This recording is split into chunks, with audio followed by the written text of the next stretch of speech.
Close enough 951. Target range 855-945. 6 words over negligible. Here's the final script. There is a mechanism called the 30-day letter, written into the Inspector General Act of 1978, and no one voted for how weak it actually is. Here is the proof. A president can remove any inspector general, the official whose entire job is catching fraud inside their own agency, for any reason, or for no reason at all, as long as Congress receives a letter 30 days beforehand. That's it. That's the whole safeguard. By the end of this, you'll understand exactly why that letter can say almost nothing and still be perfectly legal. Say the name out loud and it sounds bulletproof. Inspector General. Independent watchdog. The person Congress installs inside every major federal agency to audit contracts, investigate misconduct, and report straight back to lawmakers instead of up the chain of command. 36 of them sit inside agencies right now: defense, state, justice, the intelligence community, each one supposedly protected from the very people they're investigating. That's the pitch. That's what most Americans assume the moment they hear the title.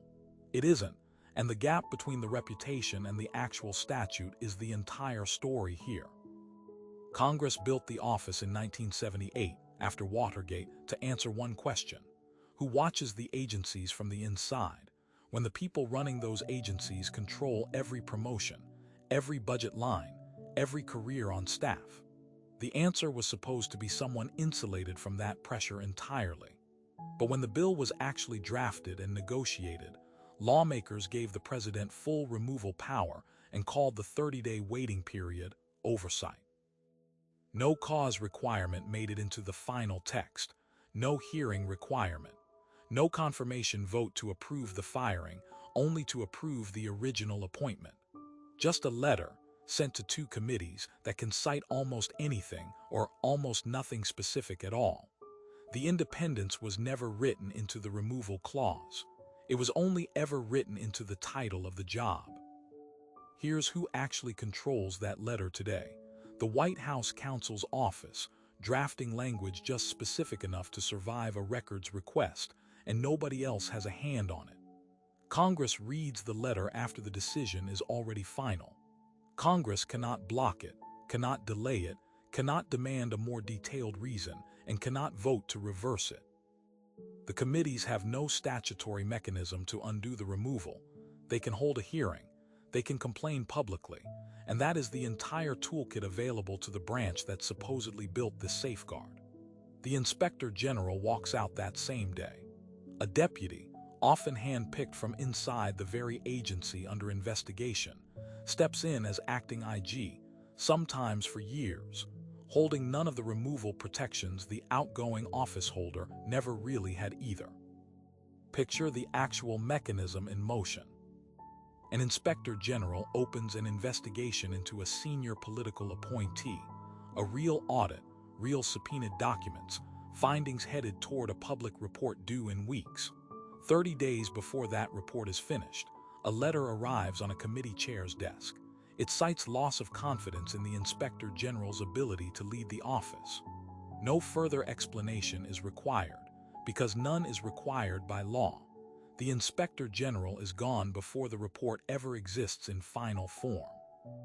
The replacement, an acting official pulled from inside that same agency, quietly narrows the investigation scope, reassigns the lead investigators, or simply lets the matter expire on the calendar.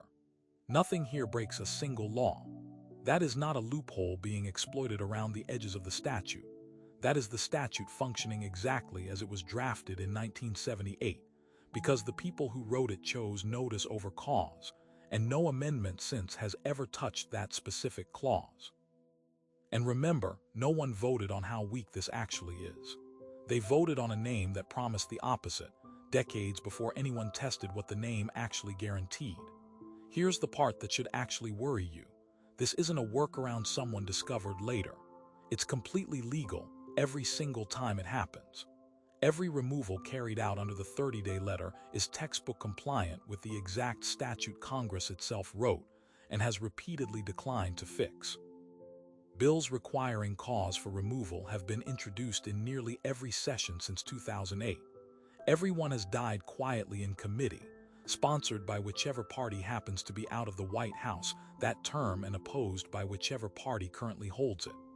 That alignment never breaks because no administration of either party wants to surrender a tool it fully expects to inherit again. The lock isn't hidden in fine print somewhere. It's structural.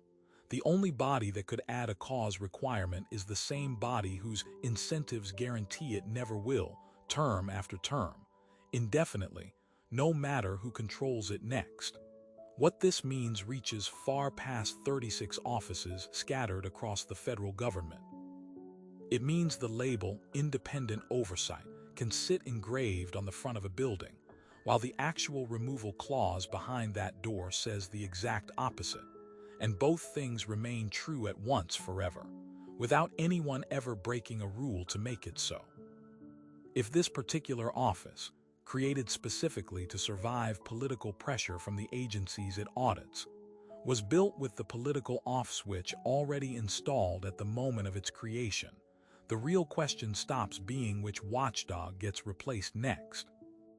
It's how many other offices marked independent across the rest of the government were built the exact same way, with the safeguard printed in the name and the actual loophole buried in the statute, just waiting for someone to finally read the clause out loud.